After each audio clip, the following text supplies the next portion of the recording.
حضرت عقبہ بن عامر رضی اللہ تعالیٰ عنہ سے روایت ہے کہ ہم سایہ دار چبوترے پر بیٹھے ہوئے تھے کہ آپ صلی اللہ علیہ وآلہ وسلم باہر تشریف لائے۔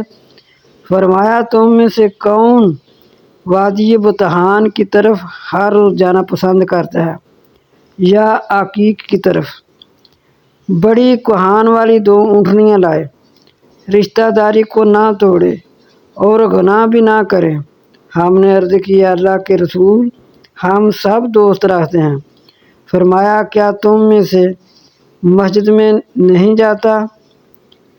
2 آیتیں اللہ کی کتاب کی پڑھے یا سکھائے تو یہ 2 اونٹنیوں سے بہتر ہے، اور 3 آیتیں 3 اونٹنیوں سے بہتر ہیں، اور 4 آیتیں 4 سے بہتر ہیں۔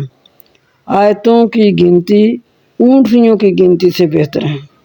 آپ صلی اللہ علیہ وسلم فرما رہے ہیں آیتوں کی گنتی اونٹنیوں کی گنتی سے بہتر ہے۔ روایت کیا اس کو مسلم نے۔